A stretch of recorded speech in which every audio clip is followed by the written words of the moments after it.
کل ایک بہت اہم اجلاس ہوا قومی سلامتی کمیٹی کا اور اس کے اندر جو اس کے بعد اعلامیہ آئے. ظاہر ہے کہ جو ان کیمرہ میٹنگ تھی اس کی بہت ساری باتیں باہر نہیں آتی، لیکن جو اعلامیہ آئے اگر اس کو دیکھا جائے تو ایسا تاثر مل رہا ہے کہ مزید سخت فیصلے جو ہیں وہ ہو سکتے ہیں. کل آرمی چیف نے بھی خطاب کیا تھا اور اس کے بعد جو ان کا یعنی ISPR سے جو اعلامیہ آیا اس کے اندر کافی اہم باتیں انہوں نے کی ہیں. ایک تو انہوں نے یہ کہا تھا کہ جو گورننس کا گیپس ہیں وہ ہم شہداء اپنے خون سے کب تک بھریں گے.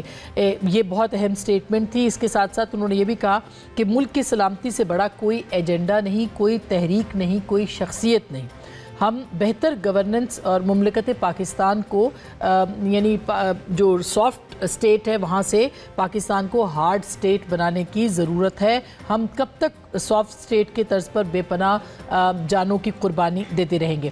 اب یہ ایک بہت ظاہر ہے کہ سوچا سمجھا بیان بھی تھا اور پارلیمانی کمیٹی کے سامنے بھی ان کا آنا اور اس طرح کی بات کرنا. ہارڈ اسٹیٹ کا مطلب کیا ہے؟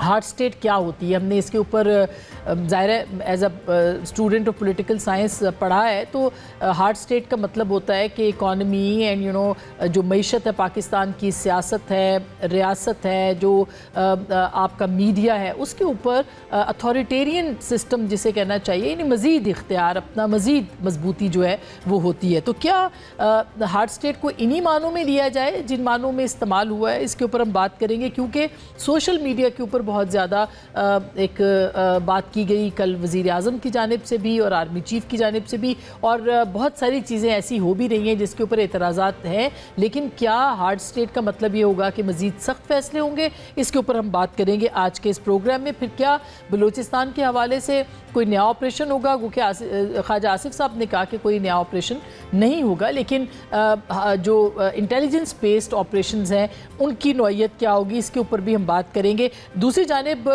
جو آل پارٹیز کانفرنس کے حوالے سے پاکستان تحریک انصاف اس کا حصہ نہ بنی، مگر اب پاکستان تحریک انصاف کہہ رہی ہے کہ ان کو ایک آل پارٹیز کانفرنس بلانی ہے. ساتھ ہی انہوں نے اعلان کر دیا کہ حکومتی جو جماعتیں ان کو نہیں بلانا. تو اگر حکومتی جماعتوں کو نہیں بلانا تو پھر یہ آل پارٹیز کانفرنس نہیں ہوگی، یہ ایک اپوزیشن جماعتوں کی کانفرنس ہوگی. کیا پاکستان تحریک انصاف جو ہے وہ واقعی حکومتی جماعتوں کو بلانے پر غور نہیں کر رہی؟ اس کے اوپر بھی بات کریں گے. ساتھ ہی ساتھ کل رات کو دیر سے ایک نوٹیفیکیشن آیا جناب شیخ وقاص اکرم صاحب کی جانب سے، اور اس نوٹیفیکیشن میں جو فارن افیئرز کمیٹی تھی پاکستان تحریک انصاف کی اس کو تحلیل کر دیا گیا. جو خارجہ امور کی کمیٹی تھی جس میں زلفی بخاری صاحب تھے، جس میں سجاد برقی صاحب تھے، جس میں شہباز گل تھے، اس کمیٹی کو تحلیل کر دیا گیا. اس کو مختلف حوالوں سے جو ہے وہ دیکھا جا رہا ہے. ایک تو JIT بنی ہوئی ہے سوشل میڈیا کے حوالے سے. یہ بھی کہا جا رہا ہے کہ اس JIT میں جو 1.5 گھنٹہ ملاقات بیرسٹر گوہر صاحب کی ہوئی تھی اس میں کچھ نکات دیے گئے تھے سوشل میڈیا کے حوالے سے. کیا وہ نکات جو ہے وہ ان کی بنیاد پہ یہ ہوا ہے اور پھر آج یہ سوال بھی بیرسٹر صاحب سے پوچھا گیا. انہوں نے کہا ہم یہ نکات خان صاحب کے سامنے رکھیں گے.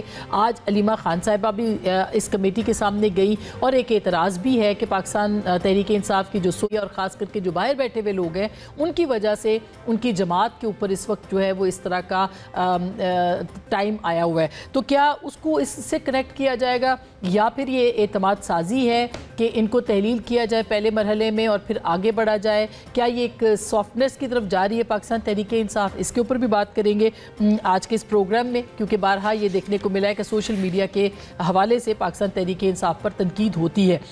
اس کے علاوہ بھی مختلف معاملات ہیں.